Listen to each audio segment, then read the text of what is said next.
Praise the Lord, hallelujah. Zion வேதாகம ஆய்விற்கு அன்போடு கூட இயேசு கிறிஸ்துவின் நாமத்தில் உங்களை வரவேற்கிறேன். இன்று தினத்திலும் நீதிமொழியின் புஸ்தகம் அதிகாரங்கள் 10 முதல் 12 அதிகாரங்களில் உள்ள வசனங்களை தியானிக்க சர்வவல்ல தேவன் நமக்கு கிருபை பாராட்டுவாராக.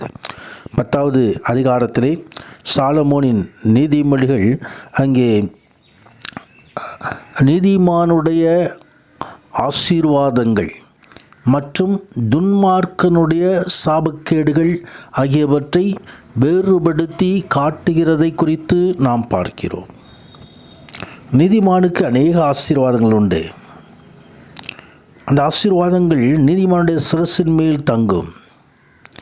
ஆனால் துன்மார்க்கனுடைய காரியங்கள் அது அவனுடைய கொடுமையான காரியங்கள், அதனுடைய வாயை அடைக்கும் என்று விதத்தில் 6வது வசனத்தில் எழுதப்பட்டிருக்கிறதை நாம் பார்க்கிறோம்.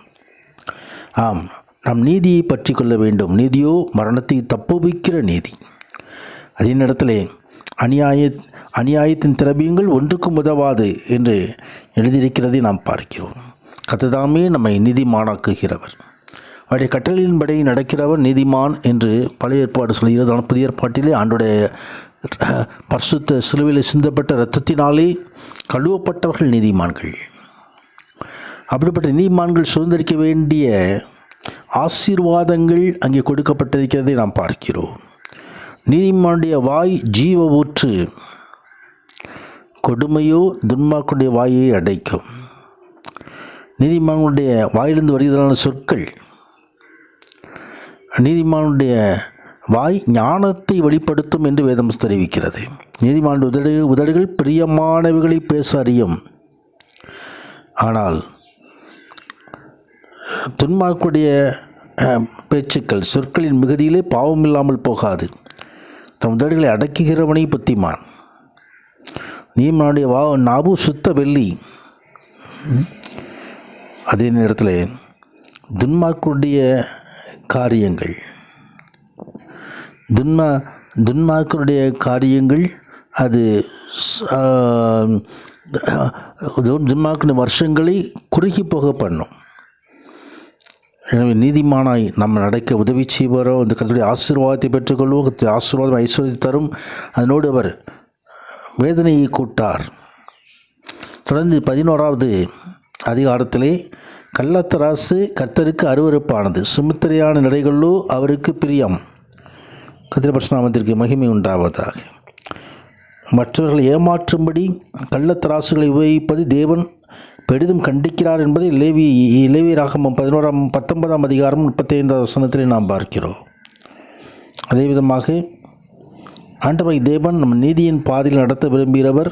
மற்றவர்களுக்கு துரோகம் செய்யும்படி, மற்றவர்களை ஏமாற்றும்படி, மற்றவர்களை பாதிக்க செய்ய உடையும்படி காரியங்களை நாம் செய்யக்கூடாது என்பதை ஆண்டவர் கற்றுத்தருகிறார். அதே நேரத்தில் தேவ சமூகத்திலே தன்னை தாழ்த்துகிற தாழ்ந்த சிந்தையுள்ளவனுக்கு ஞானம் உண்டு. செம்மையானுடைய உத்தமம் அவர்களை நடத்தும் என்று சொல்லி உத்தமனுடைய நீதியை குறித்து அங்கே ஆண்டவர் விவரிக்கிறதான காரியங்களை குறித்து பார்க்கிறோம். நாம் நீதிமானாக இருக்கும் பொழுது நாம் இக்கட்டிலிருந்து விடுவிக்கப்பட முடியும். நீதிமான் இக்கட்டிலிருந்து விடுவிக்கப்படுவான். அவன்றிருந்த இடத்துல துன்மார்க்கன் வருவான் என்று சொல்லி தொடர்ந்து நீதிமானுடைய காரியங்கள் மற்றும் துன்மார்க்கனுடைய காரியங்களை குறித்து ஆண்டவர் தெரிவிக்கிறதை குறித்து பார்க்க. செம்மையானுடைய ஆசீர்வாதத்தினால் பட்டணம் நிலை பெற்றோங்கும், துன்மார்க்கனுடைய வாயினால் அது இடிந்து விழும். பட்டணத்துக்கே அது நீதிமான்களுடைய ஆசீர்வாதமாக ஆண்டவர் வைத்திருக்கிறார். கர்த்தருடைய பரிசுத்த நாமத்திற்கு மகிமை உண்டாவதாக. நல்லொழுக்கமுள்ள ஸ்திரீ மானத்தை காப்பால், பராக்கிரமசாலிகள் ஐஸ்வர்யத்தை காப்பார்கள். கர்த்தருடைய பரிசுத்த நாமத்திற்கு மகிமை உண்டாவது. அதே நேரத்தில் துன்மார்க்கன் விருதா வேலையை செய்கிறான், நீதியை விதைக்கிறவனோ மெய்பலனை பெறுவான் என்று சொல்லி ஆண்டவர் நன்மையான பாதையிலே, நீதியின் பாதையிலே நம்மை நடத்துகிற தேவன்.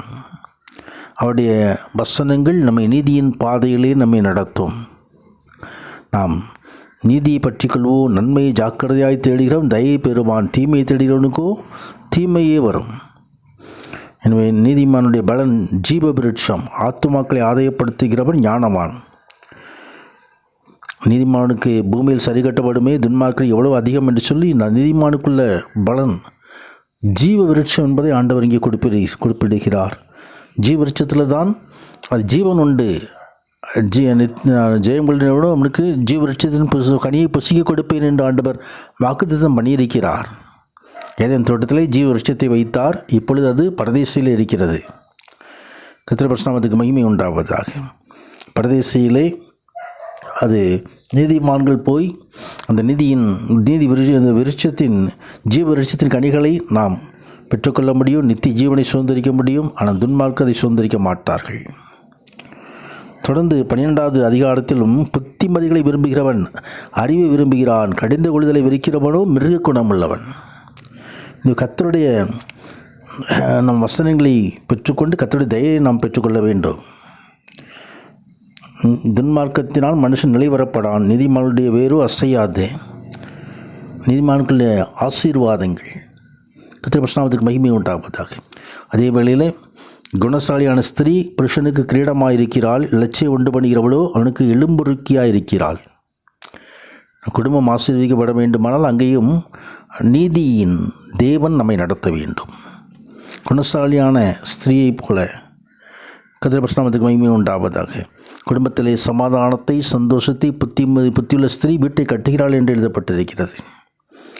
அப்படி நீதிமான் தன் மிருக ஜீவன்களெல்லாம் காப்பாற்றுகிறான். துன்மார்க்கருடைய இரக்கமும் கொடுமையே கர்த்தருடைய பரிசுத்த நாமத்துக்கு மகிமை உண்டாவது. நீதிமானுடைய ஆசீர்வாதங்கள் தொழிலிலும் காணப்படும்.